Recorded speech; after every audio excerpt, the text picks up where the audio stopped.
we're taking a scrapped guitar idea and trying to make something awesome out of it. Today we're going to focus on the body.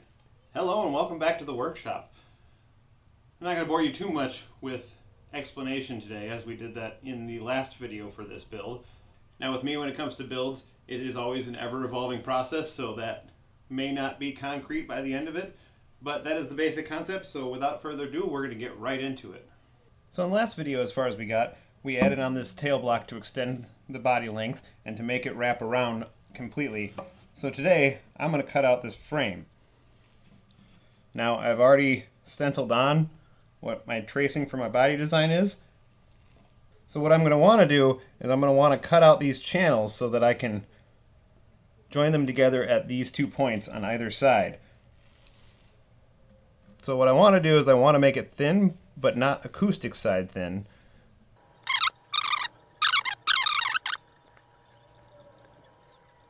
And then I've tapered these out so that I have enough room to glue these up. And I figured I only need just a little more than what the size of the pickup is in the middle. So I'm going to cut away a little waste on the centerpiece too. Now I've left these a little larger here because I think I want to add some tensile strength. So I'm going to do some butterfly tenons to join these 2 pieces together just to add that extra strength. And I'm going to do that on these 4 points here. So a couple things that need to be addressed. I need to cut all this waste away. Then I need to cut a little section here from the neck so that I can plane down this piece to make it flat with the body. And that'll give me my point to connect it here. And that'll look a little something like this. Now before I get too far into mounting any of these pieces, a couple things that need to get addressed is that I need to cut the channel for the truss rod here, and then I need to cut out the neck and the angle of the headstock and the back of the neck because it's a little thick right now, and I want to do that while I have the flat surfaces to work off of. So what we got here is my very advanced router jig. So I'm going to cut out this channel first, and then we're going to move from there. I've got my starting point and my end point marked out on this board, and I'm just going to take slow passes and gradually get to the depth. And don't forget, safety first.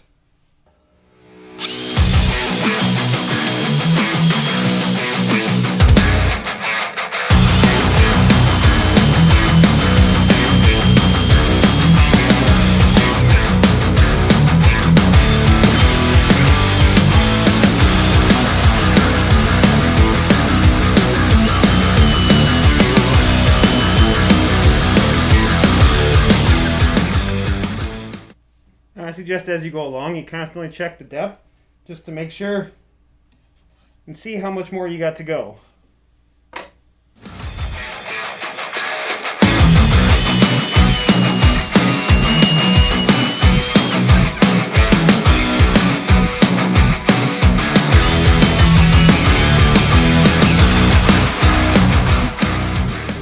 Alright, I think that's just about perfect. I think I'm going to widen this a little bit very carefully with my router.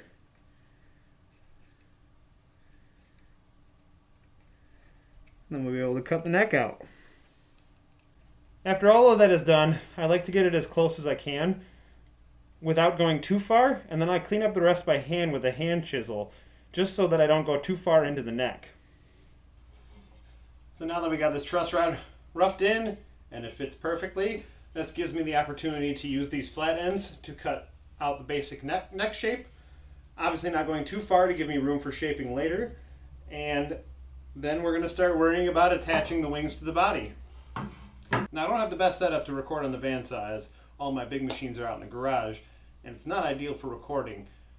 So if you wanted to see some bandsaw cutting, leave an F in the chat. Unfortunately, it'll skip 2 when this is cut. I'll be right back when this is all cut up. So it's a new day. We've hogged out quite a bit of material. As you can see, got this, and then I cut out these little butterfly inlays that I'm going to use to attach the wing pieces.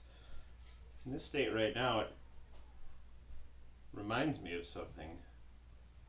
Wonder what that could be. Excellent! Anyway, now that we're here, I'm going to start drilling out these pockets so that I can use the butterfly inlays to clamp these pieces together. Now these butterfly inlays aren't going to do anything from an aesthetic standpoint. They're just going to add the tensile strength because these wings are an odd shape to glue on to the body. So first I'm going to go in and get down to my depth. I've marked the depth on my drill bit with a Sharpie.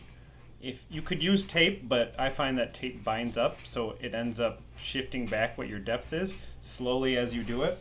So I'm going to go with that, and then I'm going to end up going and cleaning it up with my Dremel router.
Alright, proof of concept.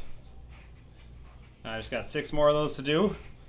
Now I'm going in with the Dremel, and then I am sneaking up on it with my trusty flex cut carver, which I can't say enough good things about, just to clean out those corners so that these things can sit in there. Now I haven't rammed it in all the way because I want to be able to get it out at this point. So I'm going to go ahead and clean those up. So I've got them all routed out. They fit snugly. It holds them in place. So now all I've got to do is glue them in. Now these aren't necessary for aesthetic purposes, but I'm basically using them to help clamp in place. So I'm going to get those in there and then use clamp pressure to add the extra pressure on here to get them the rest of the way on there, and then I'm going to hold them that way until they're dried.